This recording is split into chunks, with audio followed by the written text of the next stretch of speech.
ایک مسئلہ پہلے شاید بہت پہلے بتایا تھا، لیکن چھوٹے بچے پیدا ہوتے ہیں ان کا نام رکھنے کا ایک مسئلہ آج کل بڑا زوروں پر یہ امر چل رہا ہے کہ نئے نئے نام چھانٹ کر لاتے ہیں، اور ایسے نام لاتے ہیں نہ ان کا کوئی مطلب ہوتا ہے نہ ان کا کوئی معنی ہوتا ہے، جبکہ کہا جاتا ہے کہ نام کا جو میننگ ہوتی ہے، نام کا جو معنی ہوتا ہے، اس کا اس شخص پر اثر پڑتا ہے۔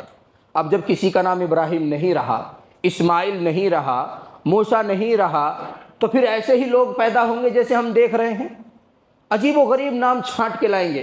کلام پاک میں ہے تجریان، فیہما عینان تجریان، وہ سورہ رحمان میں ہے، نام رکھ دیا تجریان، اچھا لگ رہا ہے سننے میں، ایک دم نیا ہے، تجریان نام رکھ دو۔ حالانکہ تجریان تو ایڈجیکٹو ہے، وہ تو صفت ہے عینان کی، اس کا مطلب ہے دو بہنے والی نہریں۔ تو یہ کیا مطلب ہوا؟ ایک نے اپنے بچے کا نام رکھ دیا عباد اللہ، عباد پلورل ہے، جمع ہے عبد کی، اس کے معنی آتے ہیں اللہ کے بہت سارے بندے۔ تو ایک فرد واحد سنگولر آدمی عباد کیسے بن سکتا ہے؟ وہ تو عبد رہے گا۔ اسی طریقے سے اور بہت سارے لمبے لمبے نام رکھنے کا، بچیوں کا سیدہ، صوفیہ، فلا فلا فلا فاطمہ، 4-5 نام ایک چھوٹی سی تقریر بن جاتی ہے، اگر اس کے آخر میں واخر دعوانا کہہ دیں تو ایک تقریر بن جاتی ہے، وہ اتنے لمبے ان کے نام ہوتے ہیں، پڑھ کر لگتا ہے کہ شاید یہ کوئی شارٹ اسپیچ ہے۔ تو نام وہ رکھنے چاہیے جو ثابت ہوں قرآن و حدیث میں، جن کی سراہنا ہوئی ہو، اور اسی لیے کہا جاتا ہے کہ سب سے اچھے اور پیارے نام وہ ہیں جو کسی نبی کے ہیں، سب سے اچھے نام وہ ہیں جو کسی نبی کے ہیں یا کسی صحابی کے ہیں۔ کچھ علماء کا کہنا ہے کہ نہیں، سب سے اچھے نام وہ ہیں جن کے شروع میں عبد ہوتا ہے، جیسے عبد الرحمن، عبداللہ، عبد السلام وغیرہ وغیرہ، عبد القیوم، عبد الستار وغیرہ ہوتے ہیں۔ اور پھر دوسرے نمبر پر وہ نام جو کسی نبی کے ہوں، کسی صحابی کے ہوں، فضیلت کے لیے اتنی ہی بات کافی ہے۔ اور تیسرے نمبر پر پھر کوئی بھی اچھا نام جس کے معنی اچھے ہوں، بس اس کے معنی اچھے ہوں وہ بھی رکھ سکتے ہیں، لیکن ایسے ناموں کا انتخاب کرنا جو محلے میں کہیں نہ ہو۔